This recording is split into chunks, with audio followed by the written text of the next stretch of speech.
أعوذ بالله من الشيطان الرجيم. بسم الله الرحمن الرحيم. الحمد لله رب العالمين الرحمن الرحيم مالك يوم الدين إياك نعبد وإياك نستعين اهدنا الصراط المستقيم صراط الذين أنعمت عليهم غير المغضوب عليهم ولا الضالين آمين. وما أبرئ نفسي إن النفس لأمارة بالسوء إلا ما رحم ربي إن ربي غفور رحيم. وقال الملك ائتوني به استخلص لنفسي فلما كلمه قال إنك اليوم لدينا مكين أمين.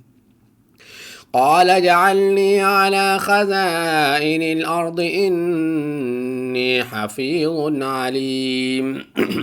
وكذلك مكنا ليوسف في الأرض يتبوأ منها حيث يشاء نصيب برحمتنا من نشاء ولا نضيع أجر المحسنين. ولا أجر الآخرة خير للذين آمنوا وكانوا يتقون. وجاء إخوة يوسف فدخلوا عليه فعرفهم وهم له منكرون. ولما جهزهم بجهازهم قال ائتوني بأخ لكم من أبيكم ألا ترون أني أوفي الكيل وأنا خير المنزلين. فإن لم تأتوني به فلا كيل لكم عندي ولا تقربون. قال سنراود عنه أباه وإنا لفاعلون. وقال لفتيانه جعلوا بضاعتهم في رحالهم لعلهم يعرفونها إذا انقلبوا إلى أهلهم لعلهم يرجعون. فلما رجعوا إلى أبيهم قالوا يا أبانا منع منا الكيل فأرسل معنا أخانا نكتل وإنا له لحافظون. قال هل آمنكم عليه إلا كما آمنتكم على أخي من قبل والله خير حافظا وهو أرحم الراحمين. ولما فتحوا متاعهم وجدوا بضاعتهم ردت إليهم قالوا يا أبانا ما نبغي هذه بضاعتنا ردت إلينا ونمير أهلنا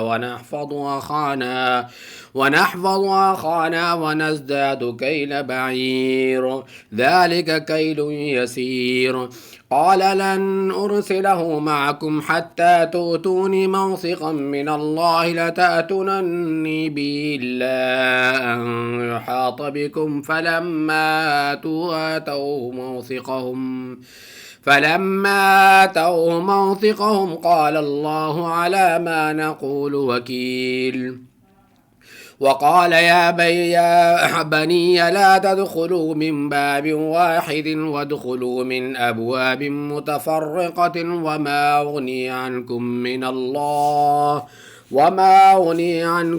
الله من شيء إن الحكم إلا لله عليه توكلت وعليه فليتوكل المتوكلون. ولما دخلوا من حيث أمرهم أبوهم ما كان يغني عنهم من الله من شيء إلا حاجة في نفس يعقوب قضاها وإنه لذو علم لما علمناه ولكن أكثر الناس لا يعلمون. ولما دخلوا على يوسف آوى إليه أخاه قال إني أنا أخوك فلا تبتئس بما كانوا يعملون. فلما جهزهم بجهازهم جعل السقاية في رحل أخيه ثم أذن مؤذن أيتها العير إنكم لسارقون. قالوا واقبلوا عليهم ماذا تفقدون قالوا نفقد صواع الملك ولمن جاء به حمل بعير وأنا به زعيم. قالوا تالله لقد علمتم ما جئنا لنفسد في الأرض وما كنا سارقين. قالوا فما جزاؤه إن كنتم كاذبين. قالوا جزاؤه من وجد في رحله فهو جزاؤه كذلك نجزي الظالمين. فبدأ بأوعيتهم قبل وعاء أخيه ثم استخرجها من وعاء أخيه كذلك كدنا ليوسف ما كان ليأخذ أخاه في دين الملك إلا أن يشاء الله نرفع درجات من نشاء وفوق كل ذي علم عليم. قالوا إن يسرق فقد سرق أخ له من قبل فأسرها يوسف في نفسه ولم يبدها لهم قال أنتم شر مكانا والله أعلم بما تصفون. قالوا يا أيها العزيز إن له أبا شيخا كبيرا فخذ أحدنا مكانه إنا نراك من المحسنين. قال معاذ الله أن نأخذ إلا من وجدنا متاعنا عنده إنا إذا لظالمون. فلما استيئسوا منه خلصوا نجيا قال كبيرهم ألم تعلموا أن أباكم قد أخذ عليكم موثقا من الله ومن قبل ما فرطتم في يوسف فلن نبرح الأرض حتى يأذن لي أبي أو يحكم الله لي وهو خير الحاكمين. ارجعوا إلى أبيكم فقولوا يا أبانا إن ابنك سرق وما شهدنا إلا بما علمنا وما كنا للغيب حافظين. واسأل القرية التي كنا فيها والعير التي أقبلنا فيها وإنا لصادقون. قال بل سولت لكم أنفسكم أمرا فصبر جميل عسى الله أن يأتيني بهم جميعا إنه هو العليم الحكيم. وتولى عنهم وقال يا أسفا على يوسف وابيضت عيناه من الحزن وفهو كظيم. قالوا تالله تفتأ تذكر يوسف حتى تكون حرضا أو تكون من الهالكين. قال إنما أشكو بثي وحزني إلى الله وأعلم من الله ما لا تعلمون. يا بني يذهبوا وتحسسوا من يوسف وأخيه ولا تأيسوا من روح الله إنه لا يأيس من روح الله إلا القوم الكافرون. فلما دخلوا عليه قالوا يا أيها العزيز مسنا وأهلنا الضر وجئنا ببضاعة مزجاة فأوف لنا الكيل وتصدق علينا إن الله يجزي المتصدقين. قال هل علمتم ما فعلتم بيوسف وأخيه إذ أنتم جاهلون. قالوا أئنك لأنت يوسف قال أنا يوسف وهذا أخي قد من الله علينا إنه من يتق ويصبر فإن الله لا يضيع أجر المحسنين. قالوا تالله لقد آثرك الله علينا وإن كنا لخاطئين. قال لا تثريب عليكم اليوم يغفر الله لكم وهو أرحم الراحمين. اذهبوا بقميصي هذا فألقوه على وجه أبي يأتي بصيرا واتوني بأهلكم أجمعين. ولما فطرت العير قال أبوهم إني لأجد ريح يوسف لولا أن تفندون. قالوا تالله إنك لفي ضلالك القديم.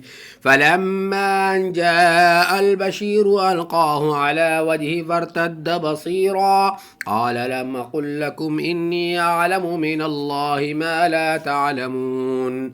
قالوا يا أبانا استغفر لنا ذنوبنا إنا كنا خاطئين قال سوف أستغفر لكم ربي إنه هو الغفور الرحيم فلما دخلوا على يوسف وآوى إليه أبويه وقال ادخلوا مصر إن شاء الله آمنين ورفع أبويه على العرش وخروا له سجدا وقال يا أبت هذا تأويل رؤياي من قبل قد جعلها ربي حقا وقد أحسن بي إذ أخرجني من السجن وجاء بكم من البدو من بعد أن نزغ الشيطان بيني وبين إخوتي إن ربي لطيف لما يشاء إنه هو العليم الحكيم رب قد آتيتني من الملك وعلمتني من تأويل الأحاديث فاطر السماوات والأرض أنت ولي في الدنيا والآخرة توفني مسلما والحقني بالصالحين ذلك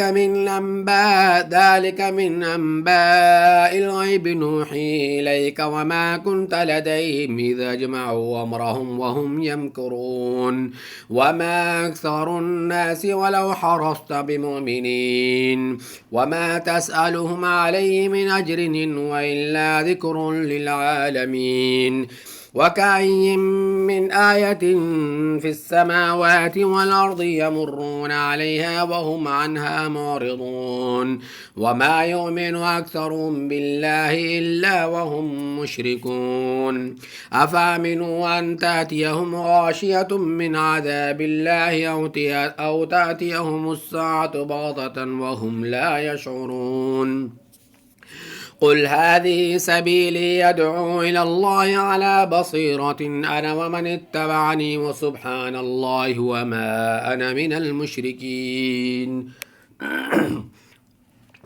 وما أرسلنا من قبلك إلا رجالا نوحي إليهم من أهل القرى أفلم يسيروا في الأرض فينظروا كيف كان عاقبة الذين من قبلهم ولدار الآخرة خير للذين اتقوا فلا تعقلون حتى إذا استعيس الرسل وظنوا أنهم قد كذبوا وجاءهم نصرنا فننجي من نشاء ولا يرد باسنا عن القوم المجرمين لقد كان في قصصهم عبرة لأولي الألباب ما كان حديثا يفترى ولكن تصديق الذي بين يديه وتفصيل كل شيء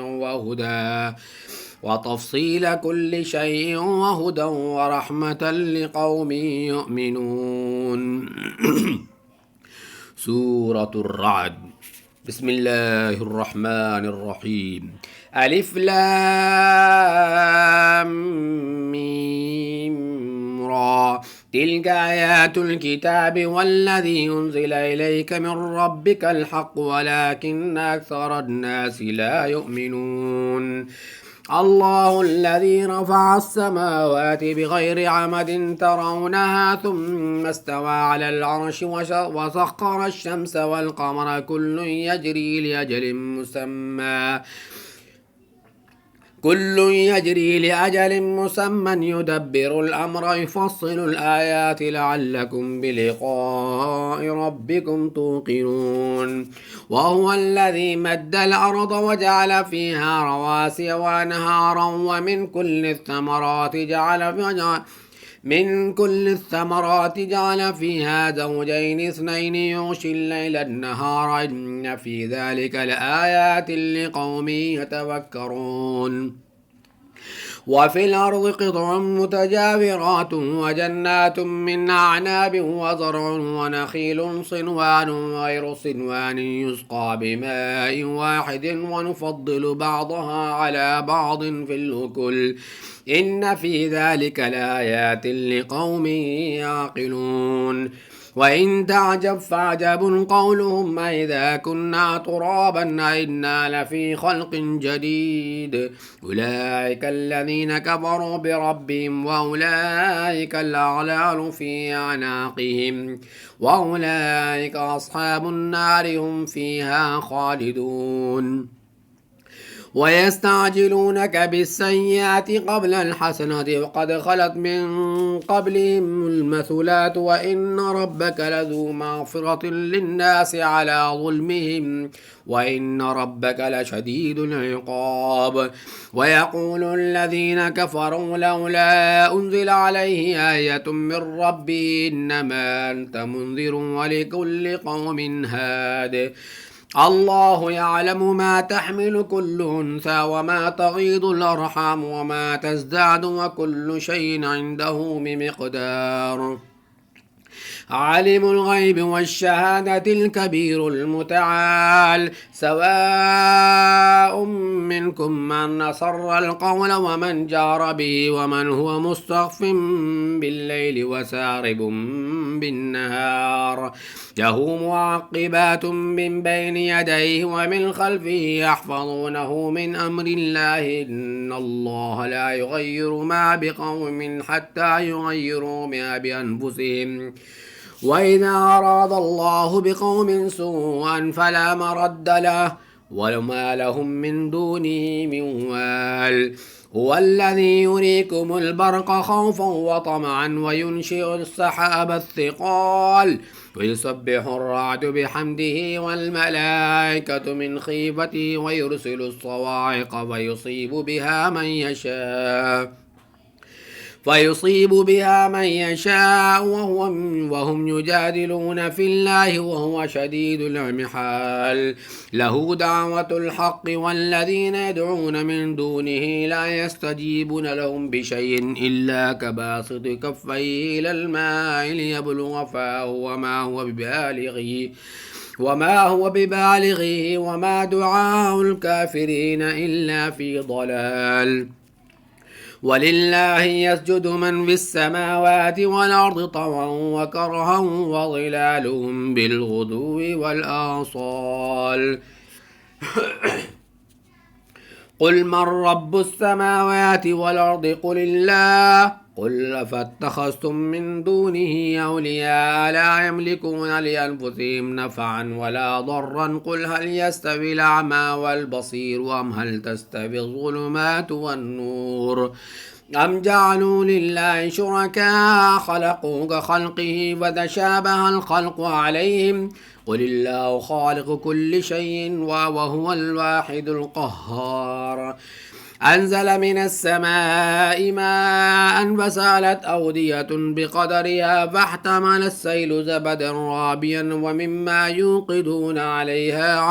ومما يوقدون عليه بالنار ابتغاء حلية أو متاع زبد مثله كذلك يضرب الله الحق والباطل فأما الزبد فيذهب جفاء وأما ما ينفع الناس فيمكث في الأرض كذلك يضرب الله الأمثال للذين استجابوا لربهم الحسنى والذين لم يستجيبوا له لو أن لهم ما في الأرض جميعا ومثله معه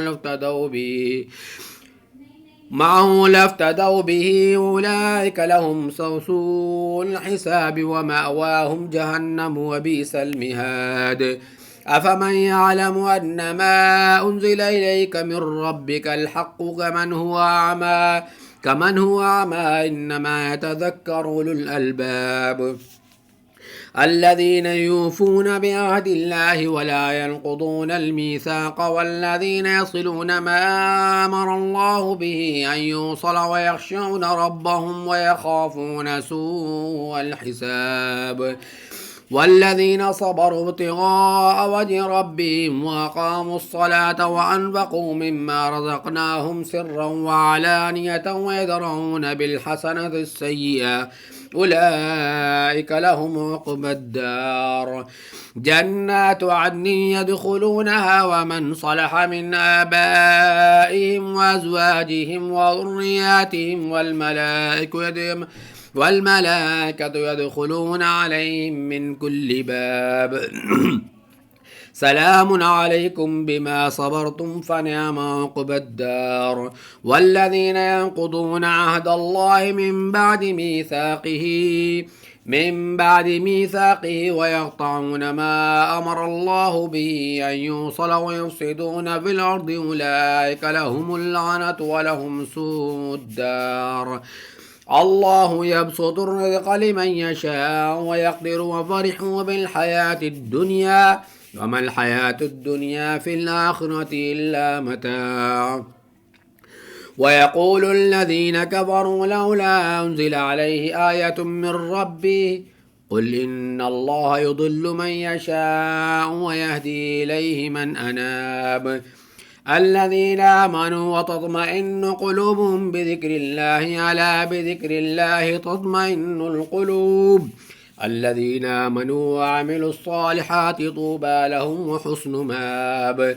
كذلك أرسلناك في أمة قد خلت من قبلها لتتلو عليهم الذي أوحينا إليك وهم يكفرون بالرحمن قل هو ربي لا إله إلا هو عليه توكلت وإليه متاب. ولو أن قرآنا سيرت به الجبال أو قطعت به الأرض أو كلم به الموتى بل الله الأمر جميعا أفلم يئس الذين آمنوا أن لو يشاء الله لهدى الناس جميعا.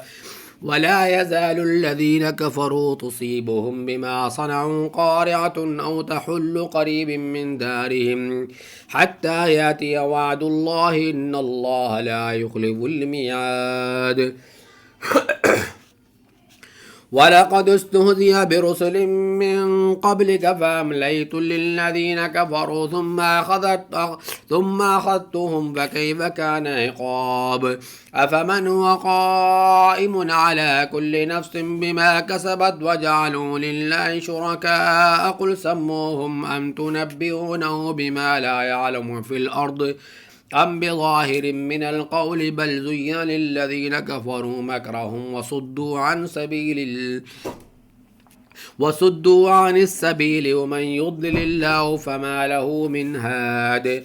لهم عذاب في الحياة الدنيا والعذاب الآخرة أشق وما لهم من الله من واق. مثل الجنة التي وعد المتقون تجري من تحتها الأنهار كلها دائم وظلها تلك عقبى الذين اتقوا وعقبى الكافرين النار. والذين آتيناهم الكتاب يفرحون بما أنزل إليك ومن الأحزاب من ينكر بعضه قل إنما أمرت أن أعبد الله ولا أشرك به إليه يدعو وإليه مآب. وكذلك أنزلناه حكما عربيا ولئن اتبعت أهواءهم بعدما جاءك من العلم ما لك من الله من ولي ولا واق. ولقد أرسلنا رسلا من قبلك وجعلنا لهم أزواجا وذرية وما كان لرسول أن يأتي بآية إلا بإذن الله لكل أجل كتاب. يمحو الله ما يشاء ويثبت وعنده أم الكتاب. وإما نرينك بعض الذي نعدهم أو نتوفينك فإنما عليك البلاغ وعلينا الحساب. أولم يروا أنا ناتي الأرض ننقصها من أطرافها والله يحكم لا معقب لحكمه وهو سريع الحساب. وقد مكر الذين من قبلهم فلله المكر جميعا يعلم ما تكسب كل نفس وسيعلم الكفار لمن عقبى الدار. ويقول الذين كفروا لست مرسلا قل كفى بالله شهيدا بيني وبينكم ومن عنده علم الكتاب. سورة إبراهيم. بسم الله الرحمن الرحيم. ألف لام را كتاب أنزلناه إليك لتخرج الناس من الظلمات إلى النور بإذن ربهم إلى صراط العزيز الحميد. الله الذي له ما في السماوات وما في الأرض وويل للكافرين من عذاب شديد الذين يستحبون الحياة الدنيا على الآخرة ويصدون عن سبيل الله ويبغونها عوجا أولئك في ضلال بعيد وما أرسلنا من رسول إلا بلسان قومه ليبين لهم فيضل الله من يشاء ويهدي من يشاء وهو العزيز الحكيم ولقد أرسلنا موسى بآياتنا أن أخرج قومك من الظلمات إلى النور وذكرهم بأيام الله إن في ذلك لآيات لكل صبار شكور وإذ قال موسى لقومه اذكروا نعمة الله عليكم إذ أنجاكم من آل فرعون يسومونكم سوء العذاب يذبحون أبناءكم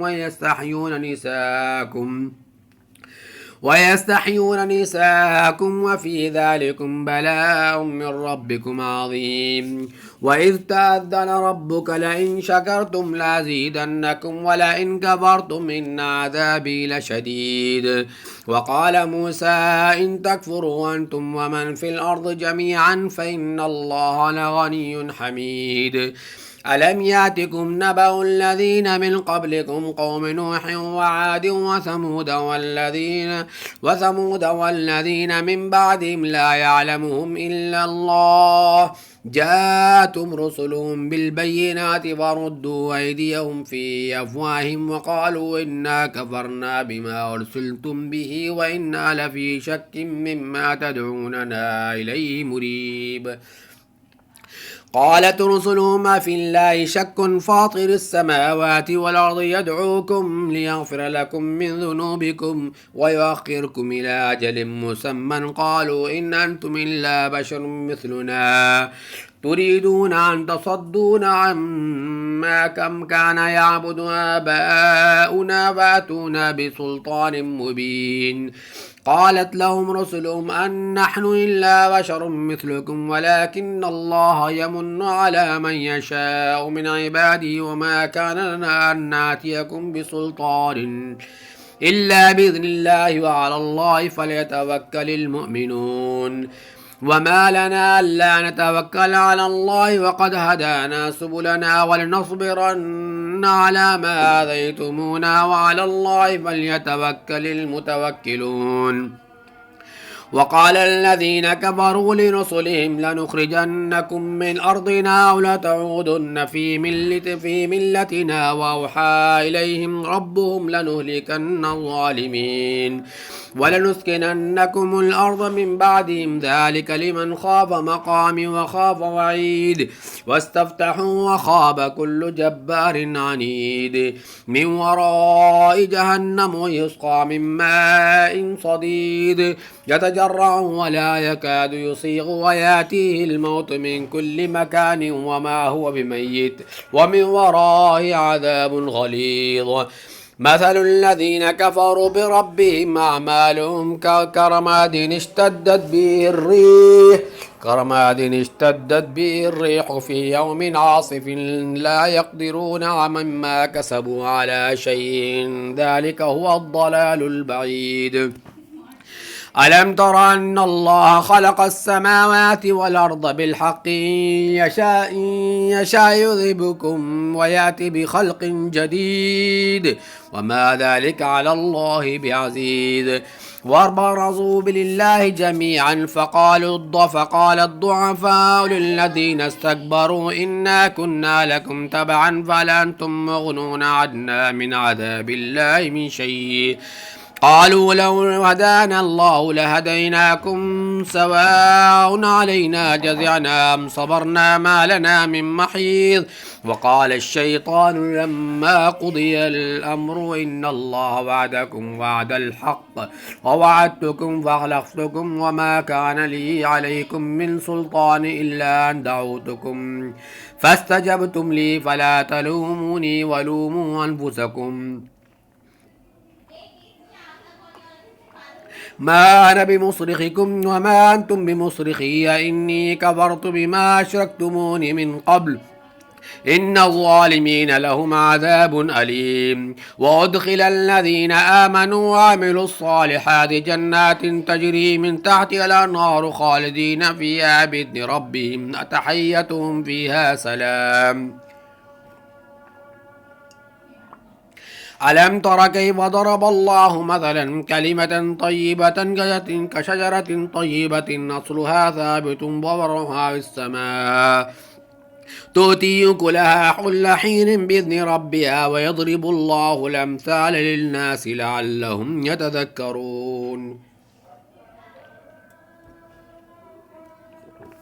ومثل كلمة خبيثة كشجرة خبيثة اجتثت من ومثل كلمة خبيثة كشجرة خبيثة اجتثت من فوق الأرض ما لها من قرار يثبت الله الذين آمنوا بالقول الثابت في الحياة الدنيا وفي الآخرة ويضل الله الظالمين ويفعل الله ما يشاء.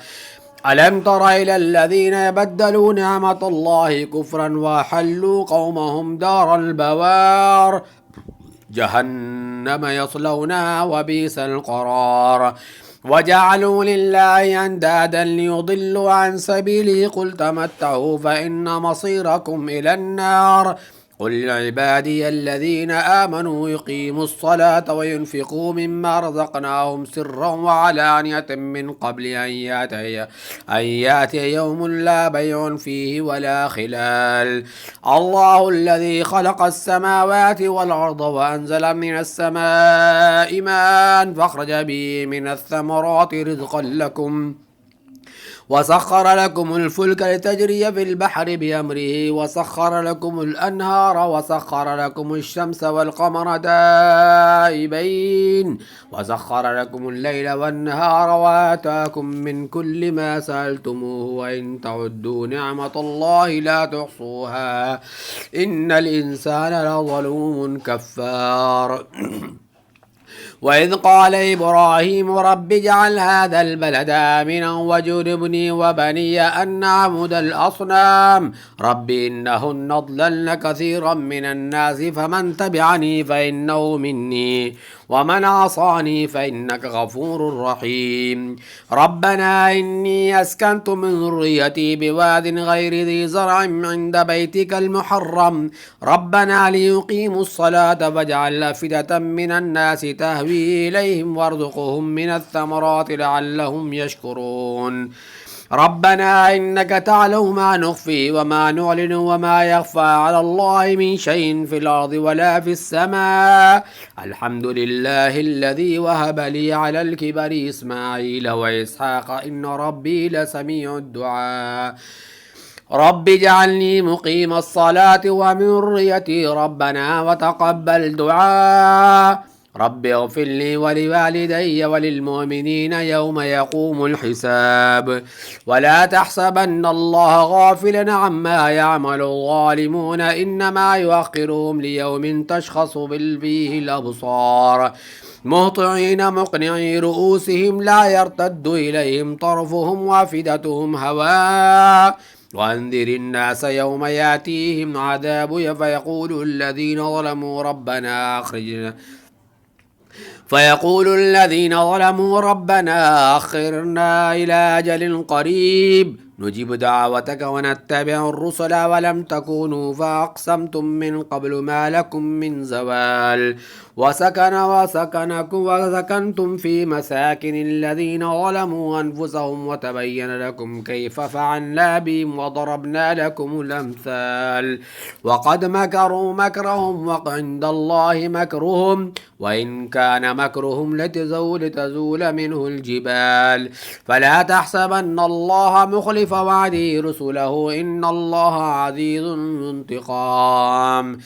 يوم تبدل الأرض غير الأرض والسماوات وبرزوا لله الواحد القهار وترى المجرمين يومئذ مقرنين في الأصفاد سرابيلهم من قطران وتغشى وجوههم النار ليجزي الله كل نفس ما كسبت إن الله سريع الحساب هذا بلاغ للناس ولينذروا به وليعلموا أنما هو إله واحد وليذكر أولو الألباب. سورة الحجر. بسم الله الرحمن الرحيم. ألف لام را تلك آيات الكتاب وقرآن مبين صدق الله العظيم. इसको लाइक करें, उस खत जारिया के लिए इसको शेयर करें और इसको हमेशा अक्सर सुनने के लिए, दोबारा सुनने के लिए, इसको मुकम्मल कुरान सुनने के लिए सब्सक्राइब करें। और इसके सब्सक्रिप्शन में सब कुछ मौजूद है, पूरी कुरान का इसका लिंक मौजूद है इसकी। अस्सलामु अलैकुम वरहमतुल्लाहि वबरकातुहू।